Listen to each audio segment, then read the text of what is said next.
Hola a todos y bienvenidos a nuestro canal. Hoy exploraremos uno de los gigantes de la historia del cristianismo, Martín Lutero. No solo fue el motor de la Reforma protestante, sino que también desarrolló una teología profunda y desafiante que sigue siendo relevante hoy en día. Acompáñenme a descubrir cómo sus ideas sobre la fe, la gracia y la escritura transformaron la Iglesia y dejaron una huella imborrable en la historia de la fe cristiana. Entonces, vamos a hablar de la teología de Martín Lutero. Los amigos de la cruz afirman que la cruz es buena y que las obras son malas, porque mediante la cruz las obras son derrocadas y el viejo Adán, cuya fuerza está en las obras, es crucificado. Esto lo dijo Martín Lutero. Antes de continuar narrando la vida de Lutero y su labor reformadora, debemos detenernos a considerar su teología, que fue la base de esa vida y esa obra. Al llegar el momento de la dieta de Worms, la teología del reformador había alcanzado su madurez. A partir de entonces, lo que Lutero hará será sencillamente elaborar las consecuencias de esa teología. Por tanto, este parece ser el momento adecuado para interrumpir nuestra narración y darle una idea más adecuada de la visión que Lutero tenía del mensaje cristiano. Al contar su peregrinación espiritual, hemos dicho algo acerca de la doctrina de la justificación por la fe, pero esa doctrina, con todo y ser fundamental, no es la totalidad de la teología de Lutero. Es de todos sabido que Lutero trata de hacer de la palabra de Dios el punto de partida y la autoridad final de su teología. Como profesor de Sagrada Escritura, la Biblia tenía para él gran importancia y en ella descubrió la respuesta a sus angustias espirituales. Pero esto no quiere decir que Lutero sea un biblicista rígido, pues para él la palabra de Dios es mucho más que la Biblia. La palabra de Dios es nada menos que Dios mismo. Esta última aseveración se basa en los primeros versículos del Evangelio de Juan, donde se dice que al principio era la palabra, y la palabra era con Dios, y la palabra era Dios. Las Escrituras nos dicen entonces que, en el sentido estricto, la palabra de Dios es Dios mismo, la segunda persona de la Trinidad, el Verbo que se hizo carne y habitó entre nosotros. Luego, cuando Dios habla, lo que sucede no es sencillamente que se nos comunica cierta información, sino también y sobre todo que Dios actúa. Esto puede verse también en el libro de Génesis, donde la palabra de Dios es la fuerza creadora, dijo Dios. Luego, cuando Dios habla, Dios crea lo que pronuncia. Su palabra, además de decirnos algo, hace algo en nosotros y en toda la creación. Esa palabra se encarnó en Jesucristo, quien es a la vez la máxima revelación de Dios y su máxima acción. En Jesús, Dios se nos dio a conocer, pero también en Él venció a los poderes del maligno que nos tenían sujetos. La revelación de Dios es también la victoria de Dios. La Biblia es entonces palabra de Dios, no porque sea infalible o porque sea un manual de verdades que los teólogos puedan utilizar en sus debates entre sí. La Biblia es palabra de Dios porque en ella Jesucristo se llega a nosotros. Quien lee la Biblia y no encuentra en ella a Jesucristo, no ha leído la palabra de Dios. Por esto Lutero, al mismo tiempo que insistía en la autoridad de las Escrituras, podía hacer comentarios peyorativos acerca de ciertas partes de ella. La epístola de Santiago, por ejemplo, le parecía ser pura paja, porque en ella no se trata del Evangelio, sino de una serie de reglas de conducta. También el Apocalipsis le causaba dificultades. Aunque no estaba dispuesto a quitar tales libros del canon, Lutero confesaba abiertamente que se le hacía difícil ver a Jesucristo en ellos, y que por tanto tenían escaso valor para él. Esta idea de la palabra de Dios como Jesucristo era la base de la respuesta de Lutero a uno de los principales argumentos de los católicos. Estos arguían que, puesto que era la Iglesia quien había determinado qué libros debían formar parte del canon bíblico, la Iglesia tenía autoridad sobre las Escrituras. La respuesta de Lutero era que ni la Iglesia había creado la Biblia, ni la Biblia había creado a la Iglesia, sino que el Evangelio las había creado a ambas. La autoridad final no radica en la Biblia ni en la Iglesia, sino en el Evangelio, en el mensaje de Jesucristo, quien es la palabra de Dios encarnada. Puesto que la Biblia da un testimonio más fidedigno de ese Evangelio que la Iglesia corrompida del Papa y que las tradiciones medievales, la Biblia tiene autoridad por encima de esa Iglesia y esas tradiciones, aun cuando sea cierto que, en los primeros siglos, fue la Iglesia la que reconoció el Evangelio en ciertos libros y no en otros, y determinó así el contenido del canon bíblico. Lutero concuerda con buena parte de la teología tradicional al afirmar que es posible tener cierto conocimiento de Dios por medios puramente racionales o naturales. Este conocimiento le permite al ser humano saber que Dios existe y distinguir entre el bien y el mal. Los filósofos de la antigüedad lo tuvieron y las leyes romanas muestran que por lo general los paganos sabían distinguir entre el bien y el mal. Además, los filósofos llegaron a la conclusión de que hay un ser supremo, del cual todas las cosas derivan su existencia. Pero ese no es el verdadero conocimiento de Dios. A Dios no se le conoce como quien usa una escalera para subir al tejado. Todos los esfuerzos de la mente humana para elevarse al cielo y conocer a Dios resultan fútiles. Eso es lo que Lutero llama teología de la gloria. Tal teología pretende ver a Dios tal cual es, en su propia gloria, sin tener en cuenta la distancia enorme que separa al ser humano de Dios. Lo que la teología de la gloria hace, en fin de cuentas, es pretender ver a Dios en aquellas cosas que los humanos consideramos más valiosas y por tanto habla del poder de Dios, la gloria de Dios y la bondad de Dios.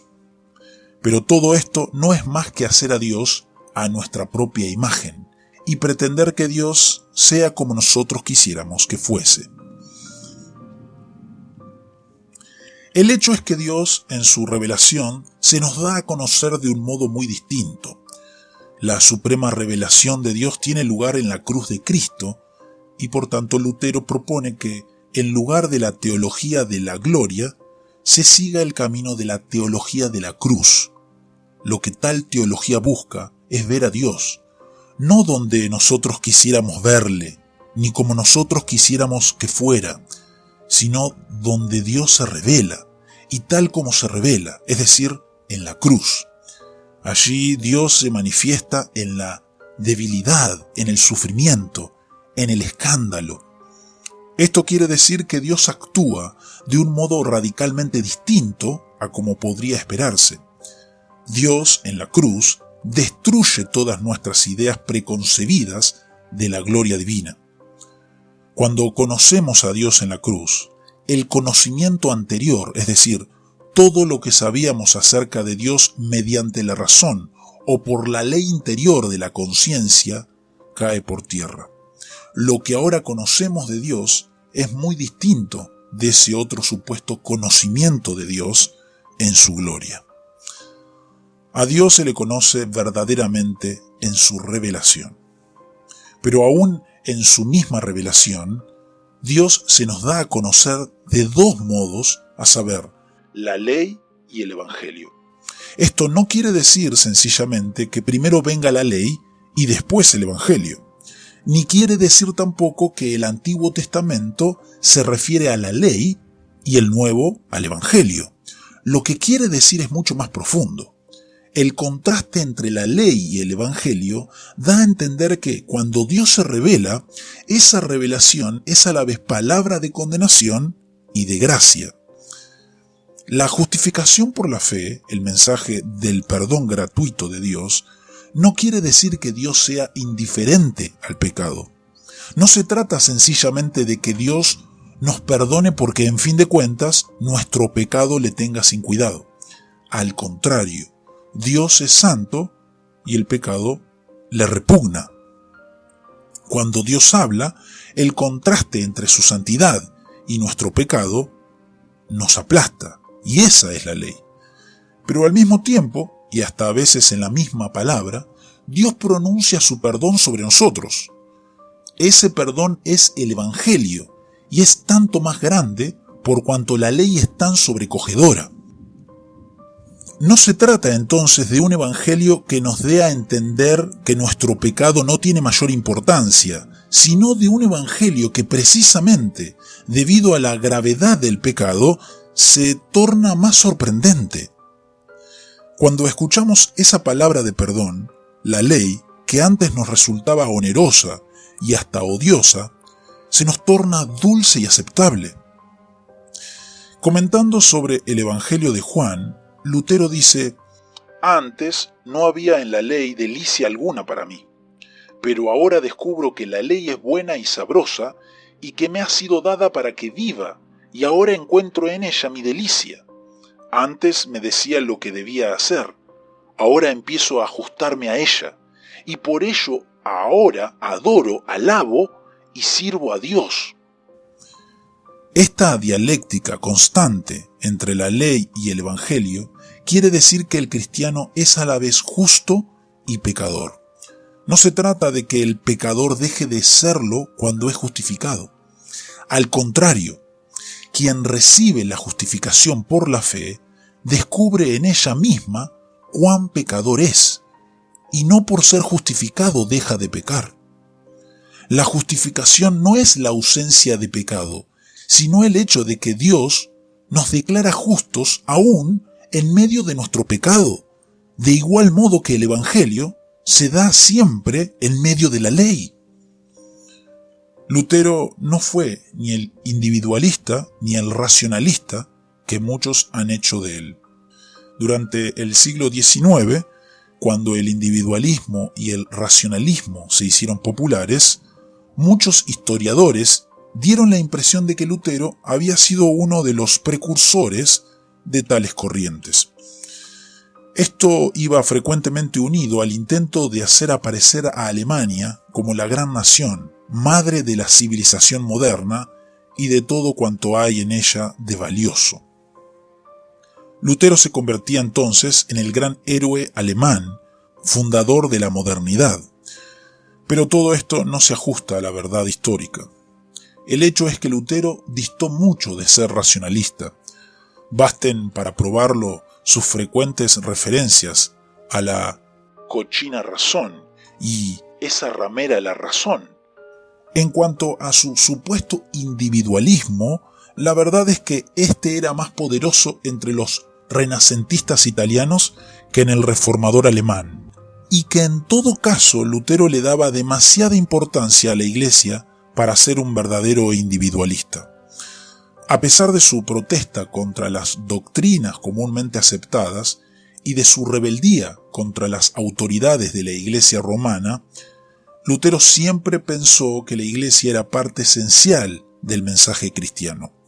Su teología no era la de una comunión directa del individuo con Dios, sino que era más bien la de una vida cristiana en medio de una comunidad de fieles a la que repetidamente llamó Madre Iglesia.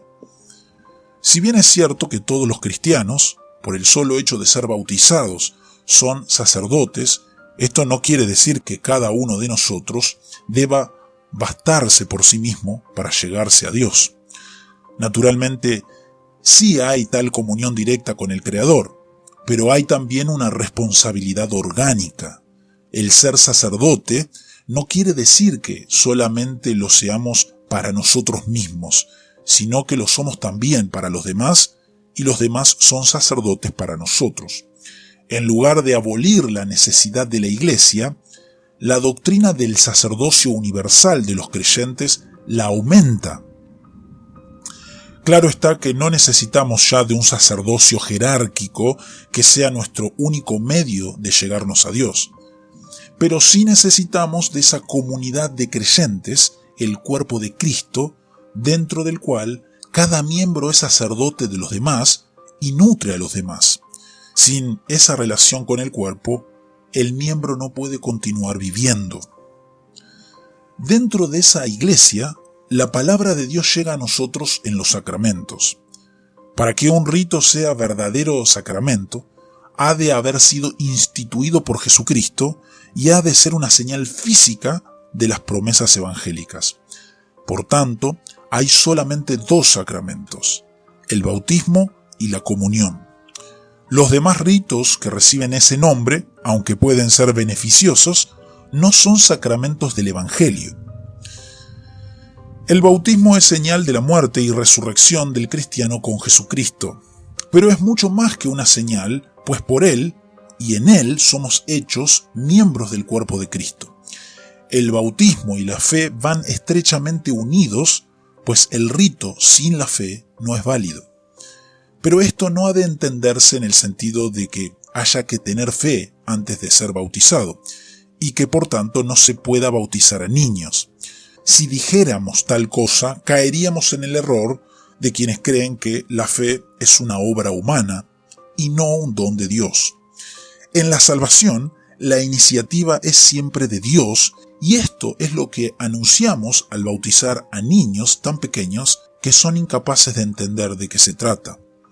Además, el bautismo no es solamente el comienzo de la vida cristiana, sino que es el fundamento o el contexto dentro del cual toda esa vida tiene lugar.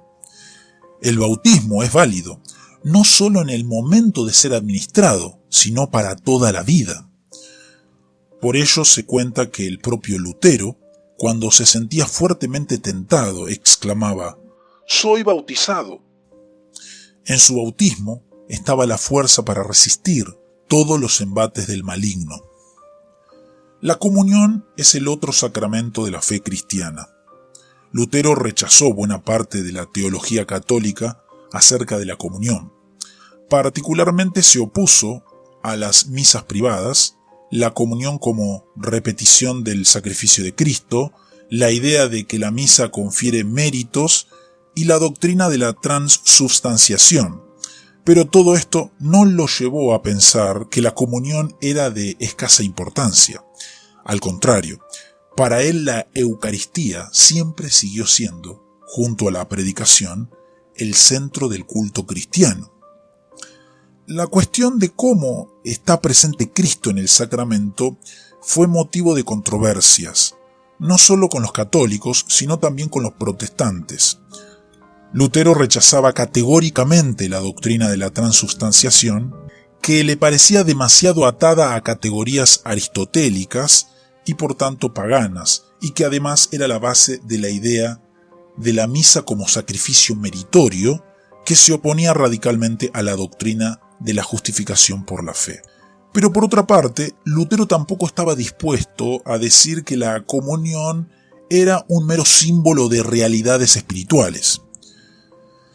Las palabras de Jesús al instituir el sacramento, «Esto es mi cuerpo», le parecían completamente claras. Por tanto, según Lutero, en la comunión los fieles participan verdadera y literalmente del cuerpo de Cristo. Esto no indica, como en la transubstanciación, que el pan se convierte en cuerpo y el vino en sangre. El pan sigue siendo pan y el vino sigue siendo vino. Pero ahora están también en ellos el cuerpo y la sangre del Señor, y el creyente se alimenta de ellos al tomar el pan y el vino. Aunque más tarde se le dio a esta doctrina el nombre de consubstanciación, Lutero nunca la llamó así, sino que prefería hablar de la presencia de Cristo en, con, bajo, alrededor de y tras el pan y el vino. No todos los que se oponían a las doctrinas tradicionales concordaban con Lutero en este punto, que pronto se volvió uno de los factores más divisivos entre ellos. Karlstadt, el colega de Lutero en la Universidad de Wittenberg, que participó con él en el debate de Leipzig, decía que la presencia de Cristo en el sacramento era solo simbólica y que cuando Jesús dijo «esto es mi cuerpo», estaba apuntando hacia sí mismo y no hacia el pan. Zuinglio, de quien trataremos más adelante, sostenía opiniones parecidas, aunque con mejores argumentos bíblicos. A la postre, esta cuestión fue uno de los principales motivos de división entre luteranos y reformados o calvinistas.